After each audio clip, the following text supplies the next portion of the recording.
Hey guys, it's Hoenn here, and Project DIVA was released on August 30th, 2016 for the PS4 and the PS Vita, and I was really excited to finally have it in my hands and play it. Since release, I've been playing it for a long time, and here are a few things that I think you should know before picking it up for yourself. In this game, there are a couple of new mechanics when compared to F and F2, DIVA X's predecessors. There are rush notes, voltage boost notes, and voltage itself, the latter of the two being story specific, which we'll get into more in a bit. In addition to that, the scoring metric has changed as well. To begin, rush notes are a mixture between regular notes and long or hold notes. When they come up, you have the option to spam the ever-living crap out of that button or just press it as a normal note. The more you rush, the more points you will get for it. Voltage and voltage notes go hand in hand. In story mode, you will need a specific voltage to pass on to the next bit as you play a song. You will see notes that have a heavy white outline. There's a chance that when hit, you will give your voltage meter at the bottom left of your screen a boost so that you can get to your goal faster. There are some changes to the scores and how they work. They are now topped off at 100,000 for the most part. In story mode, the scores will always go up for anywhere to 130,000 to 180,000 because the score is directly related to the voltage needed. In free play, the scores are capped at 100,000 unless you hit all of the rush notes to completion. Your score will most likely be related to the grade that you will get at the end. For example, a score of 80,000 will most likely get you a standard, a score of 90,000 will most likely mean that you get a great, and so on and so forth. The grading scale stays the same, however. Project DIVA X now features a fully fledged story mode where Vocaloids actually talk to you and need your help filling up these little gems. You can only do one gem at a time, and they have a voltage goal that you need to get to. This is where those voltage notes that I mentioned earlier come in handy. There is also a new way to unlock models. In previous games, you would gain DIVA points in which we would spend to unlock models. In Project DIVA X, it's all RNG. As you play songs, you will get a new model in the middle of the song if you successfully complete a chance time. If you hit the chance time but fail to get enough voltage, you won't unlock the model. Each model has its own special ability to assist you in gaining voltage. You can play a lot to unlock these models, or you can pay $12.99 US to unlock all of them at once, purchasing through the PSN store. While playing the story, you'll get these cutscenes where the Vocaloids will talk to you and ask you for event requests. Some of these will require special songs or Vocaloids, even specific venues. Do these and you will get rewarded with modules of various rarities. There are 31 songs at the moment in Project DIVA X, so that reminds me of Project DIVA F's low song count. This is a good or bad thing depending on how you look at it. I personally think that all the songs bar 1 or 2 are amazing, a thought that I shared with Project DIVA F. However, 31 songs is a little bit for the $50 US price tag. You do get a ton of game, however. I will play a couple of my favorite songs from each gen now so you can get a feel for the songs from each gen.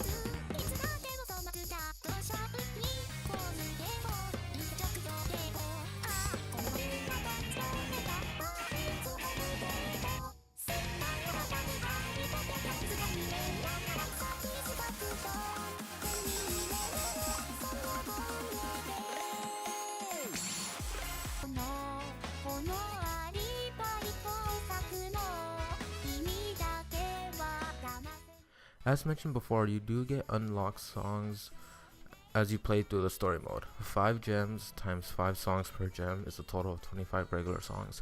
After you beat each song, you will then get to play a melody of past Project DIVA songs. In total, there are 6 melodies, 1 for each gem, and then the final boss melody. To get the boss melody, you need to finish the story twice over, and I'll show you some of the parts of all of the melodies so you can see how they work / sound.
Once the songs are unlocked in story mode, you can play them on any difficulty in free play mode. DLC is going to appear pretty soon, so you can always get more songs like that. The game plays pretty smoothly, running at 1080p 60 FPS. The previous Project Diva games ran only about 30 FPS, unfortunately. The change in graphics is really appreciated, however. Even the PS Vita version of Project Diva X runs at 60 FPS, and to go into the PS Vita version of the game for a bit, the PS Vita and the PS4 versions feature the cross-save feature again. So if you have both systems, as I do, you can continue where you left off on the other system, as long as you manually download the cross-save file. Otherwise, both the PS4 and the PS Vita version are pretty much the same. They have the same story, the same songs, the same gameplay, and the same everything. They even share DLC between each other, meaning that if you buy a song for the PS4 version, you'll be able to download for your PS Vita as well. As someone who has both games, this is a pretty cool feature. There's one thing that is missing though. Most players have already realized this, but Project Diva X does not have an edit mode. However, Sega has addressed this. The PS4 does not natively support MP3 files, and therefore Sega cannot add an edit mode. Both Sega and I know that the PS Vita supports MP3, however they didn't want to include it so that their games wouldn't have inconsistencies with each other. As mentioned before, the game really reminds me of Project Diva F. The similar song count and selection, the demo-ness of the game, and the actual way that they try to introduce new things are great. If Sega is following in the same footsteps of F and F Second series, then I can't wait for the Project Diva X Second. If I were to rate this game, I would probably give it an 8.5 out of 10 for all of the features and reasons already mentioned. I hope you enjoyed watching this, and if it helped you out, make sure to give this video a like and go ahead and leave a comment down below saying why or why not you are going to buy this game. I hope y'all had a great day. Peace.